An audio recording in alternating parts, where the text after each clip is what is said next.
So after an afternoon's work, now I have the bumper mounted solid bolts there, which will be covered by the plate. Might not look like much, but I'll pull the bar off in a sec and you'll be able to see what's done. You can kind of see a hint of it in there. Basically frame that bolts up to the front to carry the bar. Doesn't interrupt with any of the headlights or anything else. Can't see it through the grille.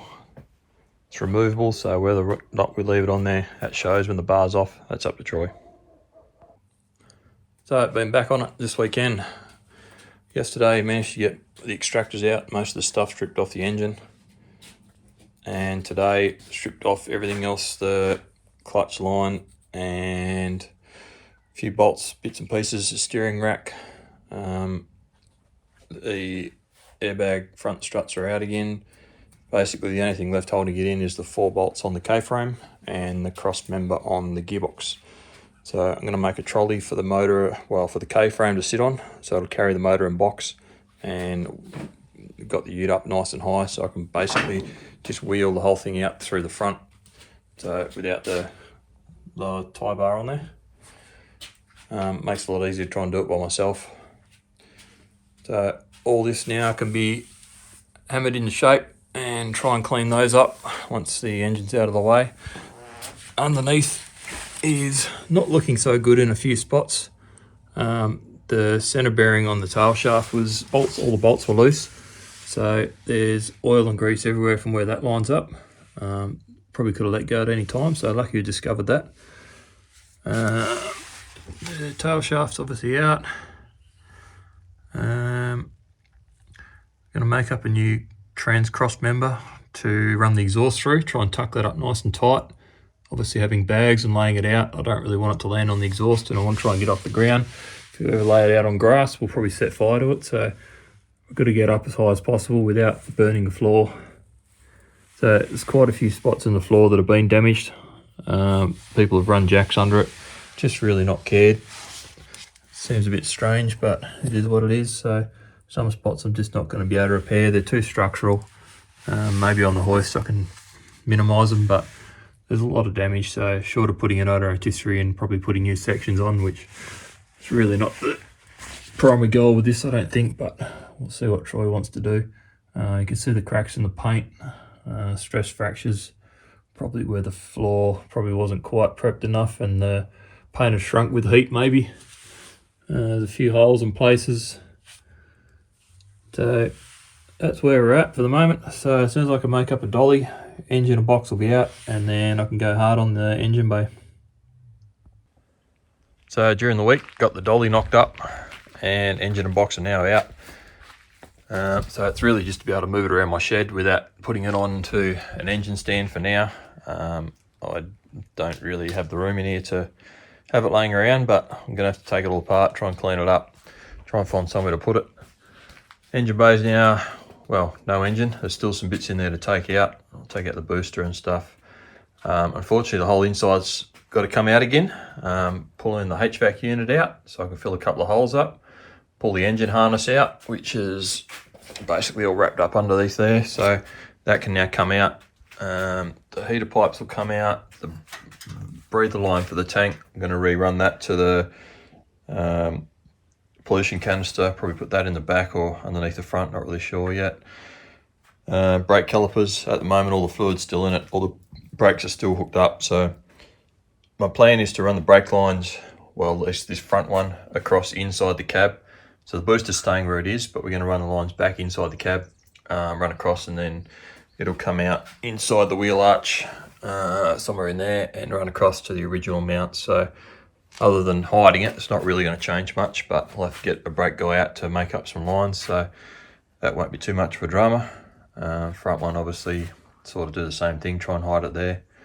Once they're gone, can start really cleaning it all up, fill up all the holes. Already made up a plate for the back corner, so that'll be welded in. Do the same on the other side. That one's going to be a little bit more work, but once the booster's out of the way, I should be able to clean that up enough. All the front sections are all basically made up, so I can start welding those in now. Ideally I'd get it all sandblasted, but it's logistically going to be a little bit hard where I am out of town. Also makes one hell of a mess. So the bits across the top of the rails, I've still got to cut those out. I've made the templates out of cardboard, so we shall cut those once I get the outside part of the skirt done. Need to get in with a hammer and dolly and probably a cutter and oxy and try and smooth out all the lumps and bumps that are in there. Make them symmetrical, make them nice and clean. So you can see the tunnel has copped a bit of a hiding with the extractors going in and out. Looks like someone's taken a hammer to make them fit.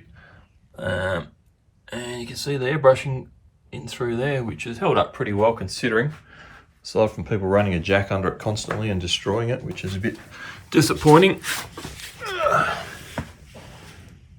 It really shows the extent of the detail that's underneath that was probably never really seen for the majority of people anyway.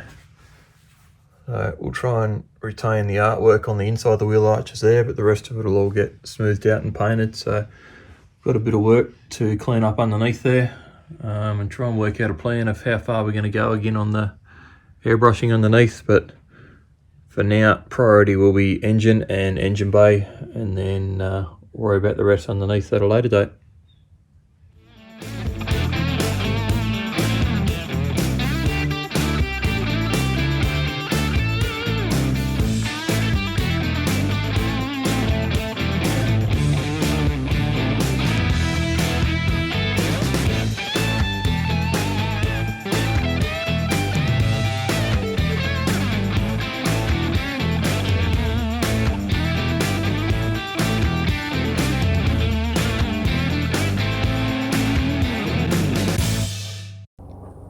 Bit more progress today. Got the brake lines out, master cylinder out, started cleaning up a few of the holes, so shall start welding those up. Just got to bring some tools home from work so I can do some hammering and some brass to weld against, etc. A couple up here that I've got to make up, fill those holes up, fill the hole up from the wiper motor. Cleaned up the corner for that plate to be welded in. Started chipping off the edge of the firewall where it's glued in, so try and make that nice and clean. Top of the rail cleaned up a little bit, mainly just working out a plan of which holes I have to fill up, make the templates for the bottom of the rail sections so I can chop them up, well, cut them out, not chop them up, and just keep chipping away trying to clean it all up. So that's where we're at. So it's been a few weeks since I've really filmed anything, but certainly haven't been sitting around doing nothing. So dropped off a heap of parts to someone local who can TIG weld.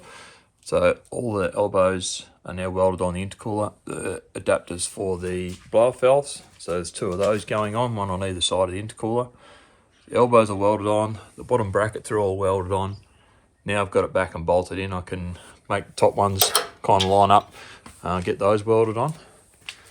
The other thing we've had done is the power steering lines. So I've had those made locally at Pertec. So they'll run straight across as soon as I get the other adapter. The other one will run straight across, follow the other one, and they'll come around inside the wheel arch, run along inside the chassis rail, and onto the pump. So they'll be completely hidden once the bar's on, obviously. When it's off, I'll still make it look pretty. Got to take the headlight out to fill it up, but I don't think that's really going to be an issue. It's never going to be driven, so we'll worry about that another day. So I've still got to wire that up. I've got the intercooler and radiator and everything back in so that I can start working out the rest of the sheet metal for the engine bay. Got the K-frame and the rack off the engine, so I can fit that in to make those lines up. Gonna take all that out, give it a good clean up, some paint, blast it. Got the engine on the trolley without the K-frame on it, so I can move it around my shed easy enough. Bolted the extractors and exhaust back up to check clearances for wiring and bits and pieces. We've still got to modify all the extractor secondaries to run oval exhaust pipe underneath, so I can try and tuck it right up. So I'm going to retain the slip-on sections just so that I know these bits fit in the engine bay. We'll get those repainted in Cerakote. Pick a colour that makes it look nice, not worried about polishing stuff. So I did have some brand new HPC coated pacemakers, but But if I've got to cut them to put the oval exhaust on, then the ceramic coating was kind of pointless. So the brand new set of pacemakers will probably sell again, and just retain the ones that were on there, just make them look a bit better. The other thing I had welded up was the alternator bracket, so that's now mounted. I've also had the intake temp sensor welded into the throttle body, so instead of being in the pipe work or in line, been told by a tuner that it should be fine there. So that also hides the wiring for the plug, which will sit underneath the engine cover. So just another way of trying to get rid of the wiring, trying to keep everything basically running through the manifold, try and keep that as clean as possible. Electric water pump, so that wiring's got to run. It's really the only one you're kind of going to see, but I've got to try and tuck that up and tie that to the bottom of the water pump. I've got to make a tensioner for the alternator to tie back into the timing cover somewhere. Got to get a couple of bits and pieces for that. The base mount for the supercharger has also been welded up. So now I can just get the front plates cut out, and all that will basically bolt together. So then I can start making that all pretty. We're going to send the blower away to get serviced. New injectors. The other ones were stuffed. So brand new ones in there. They're the same 52 pound, I think they are. They're EV6 plugs, so I've got to change all the wiring, but would have done that anyway. So all the wiring for those will run back through the center. I've still got to make that harness up. Harness for the gearbox, that's made up. So O2 sensor, speed sensor, neutral start or reverse or whatever that switch is. I think the rest of it is basically got to be changed.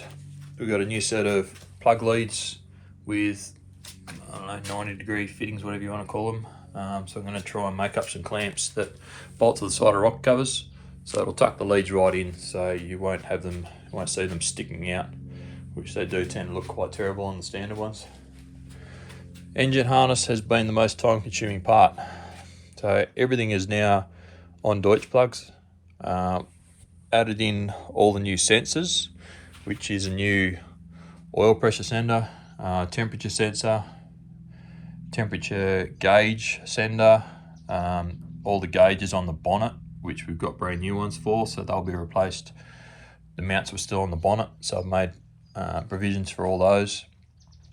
The sender wires have been incorporated into the factory harness, and I've tried to hide the sensors as much as possible, which has been challenging to say the least. So you won't see any of that on the engine. The other thing I've incorporated into the bonnet is a couple of lights. So when the bonnet's open, the lights will show the engine bay basically. This means I don't have to add temporary lights there. You turn the lights on for under the car and it'll light up the engine bay as well. So that's where we're at, the injector plugs, just waiting for some more pins for those. But yeah, the main part has been modifying the harness. So everything is braided, heat shrinked, labelled, so everything runs through the manifold. Behind the engine, it'll be one harness running from the engine through the underneath the tunnel.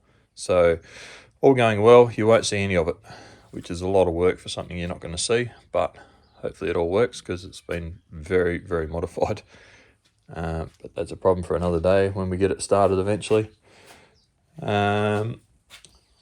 What else have we done? The sump has the return oil fitting, brand new sump, return oil fitting welded in for the blower. So now it's on the other side. It used to run through the dipstick tube, so now it will run into the sump. So we'll get that painted. Just seemed quite easier to start with a brand new sump. So that'll come from out of the blower under there, down onto the side of the sump. Nothing there to interfere with it, so it'll be clean and hidden and functional. Oil feed line, I've still got to modify that to run onto the blower. So I'm going to retain where it comes out of the oil filter housing and runs across. So somewhere in that we're going to put a T-piece to run the oil sender unit for the gauge for the bonnet. So we're just going to basically make that line. It's going to snake through the front of the engine, which is going to be a bit of a logistical nightmare, but once it's done once, it'll be fine. The front of the manifold, we've got to weld up the holes for the heater pipes. They're going, but I'm going to modify the holes to put the temperature sender units in there. So once again, the wiring will run through the manifold. Try and keep that nice and clean. I think that's about it for now. I've had a lot going on and a lot of little jobs. Nothing really easy to film, but that's been the month, is just wiring and chasing up, getting stuff done and getting parts. So we'll get the engine harness finished and on, and put the motor back in, work out where the hole's going to come through, and then I can continue with it. The other big step is we've ordered a reverse mount brake and clutch pedal. So the booster's now going and it'll be a flat Firewall. So not sure if we're going to chop all that out or just modify sort of what's there and make it cleaner. I'll worry about that once I get all the interior out and work out what I need, what I don't need. So the whole HVAC unit's going to come out. So all the wiring can run through inside there. Give me a lot more room inside. The only thing really on the original Firewall left is the booster anyway, so that'll go bye-byes, and we'll continue with the smoothing theme and make it all nice. We'll do it once and do it right. It's going to take more time obviously, but so be it. We'll get all that done and in primer and painted, and then we'll get Wayne here to do some airbrushing and make the engine pretty and put it back in. Then move on to the tray and hopefully get it done. Another thing we've picked up in the last few weeks is tough mount engine mounts and transmission universal kind of kit to modify. So the original mount, once it's in there, it kind of blocks where the exhaust can potentially run through. So I'm going to try and modify, well, build from scratch a new mount that tucks right up. It'll hold the gearbox in the same spot, but it'll give me a lot more clearance through here for the exhaust to run either side. And then I can run a crossover underneath. We're not really sure where we're going to go with the exhaust yet, but we'll worry about that once I get the engine and gearbox back in. So I'll make that up, make that nice and pretty as well. We're painting everything, so won't have to worry about getting it chromed or anything. But yeah, that's another thing on our list that we've been working on. So last update for this video. Progress in the last week or two has been, well, not significant, but been chipping away at lots of little jobs. Changed the timing cover over and bolted the water pump back up, which moved everything back. Took the balancer off to do that. The sump's been released. Everything's done there now, so that all lines up, brings the water pump level with the main crank pulley, which is gives me a little bit more room to the thermofan. I've got the tensioner in for the alternator. That's going to be, should work fine hopefully.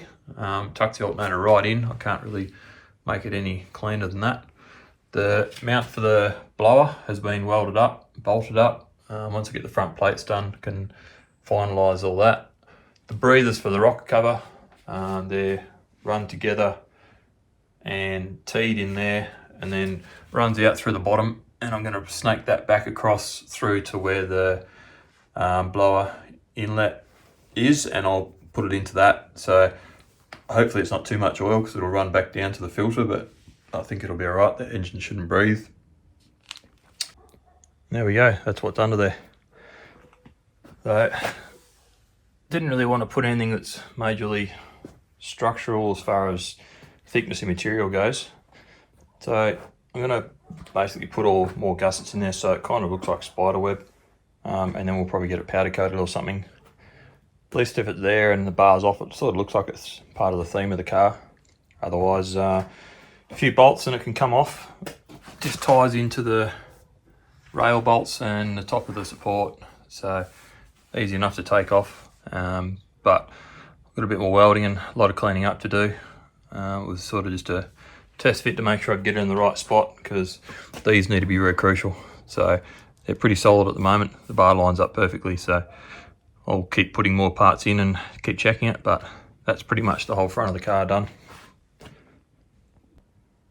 Got a delivery of all the speed flow fittings.